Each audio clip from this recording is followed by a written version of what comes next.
about getting together as a group and watching films together.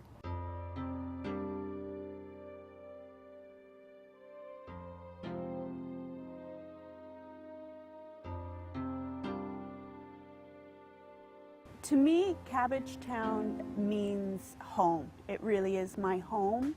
I've lived in the same house for 30 years, raised 4 kids in the neighborhood who have all gone to local schools. In fact, one of the schools is right behind our house there. I've always thought we should have cut a hole in the fence, but we never did. It's called Cabbagetown because the original people who lived there, they were all very working class folks, and most of them were immigrants, and they grew vegetables because they came mostly from farming communities or from rural communities, and they grew their food on the front lawns. And of course, cabbages were this sort of enduring thing that never rotted, so it was a staple.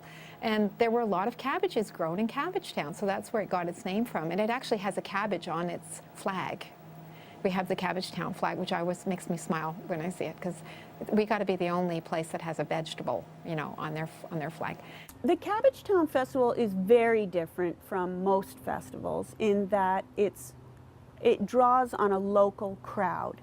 Cabbagetown is a very artsy community to start with. What makes Cabbagetown, I think, important is it really is part of the community. It's almost like that old-fashioned community thing where you'd see people every Sunday at church, or you would run into people at the general store. It has that sort of a feel to it, that there are some people that I only see at the film festival. Both my husband Paul and myself have always been very much involved in the neighborhood.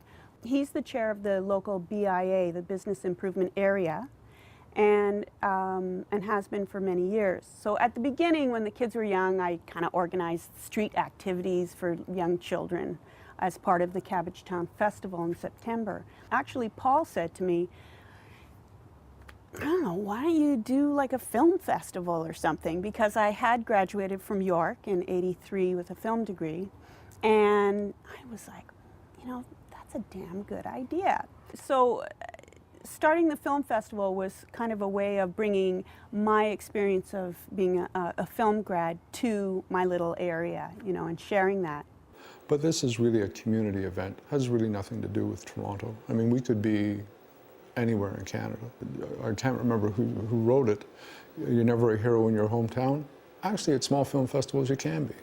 You know, you can get your first start, or your first little short movie can be seen by a couple of people, and you get feedback. And even if you get rejected, that's feedback.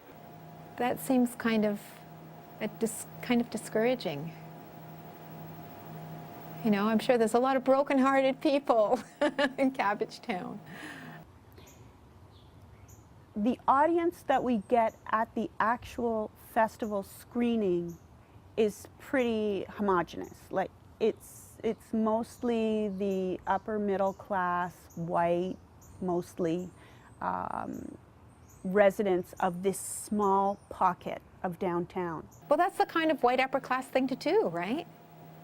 There is a movement actually afoot at the Regent Park Community Centre on Parliament Street. I know the woman who's doing it. She's actually got a little video festival going for the kids from Regent Park. She's teaching them how to use video cameras, and so there is something for other people who aren't the upper middle class white folks. I've also had entries from the Regent Park Focus Group, which is a educational group teaching filmmaking techniques to kids in Regent Park. And I always invite those student films to submit. I don't always select those films because it's not fair to actually show films that are not of a caliber, you know, on the same playing field with other films. It makes them look worse, and I would not want to do that to that group. To me, they should be not necessarily looking at broadcast standards or whatever you want to, you know, production standards or production values. They should be looking at how good the story is. Now, maybe they are looking at that. I don't know what the criteria for their festival are. But if it's strictly because the production values aren't high enough, sorry, but you're supposed to be a community festival. You're not the CBC. These aren't for broadcast. And if the visuals don't live up to the script, that's okay. As opposed to a really, really slick production that's really just about nothing. In terms of submissions, I try not to, or selections I should say, in terms of selections, I try not to have a bias towards Cabbagetown films. However, I put the program together as an experience. It's sort of, both of my parents were musicians, right? And I sort of feel like programming is almost like composing a musical piece. There has to be an introduction, and then this build up, and then crescendo, and then, you know, denouement. It's sort of like there is a flow to a 2-hour screening. And one of the things that makes a great kickoff in a neighborhood film festival is to have a film that is from the neighborhood. We all live in Cabbagetown, Rosedale's up and the lake is down, and all the cars go round and round and they never stop.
I long to get a film submitted that is controversial, critical, stimulating. I mean, this is what film is all about. That's what you hope for. You want people to come out of the screening, you know, saying, I think that this, oh, that filmmaker, oh, you know, let's talk about it. Let's argue. I mean, that is what every film should inspire, shouldn't it? You know, reaction. So certainly this neighborhood is full of stories. It's a very complex weave of people from different ethnic backgrounds, economic circumstances. We're steps away from downtown Toronto, yet it is sort of a village atmosphere where people really know each other, walk on the street. And so it's really my home. I feel very comfortable within this very small area that has everything that I need, and yet is interesting enough, you know, to keep us here. It's very diverse. It's very, it's sort of a little microcosm of the world here.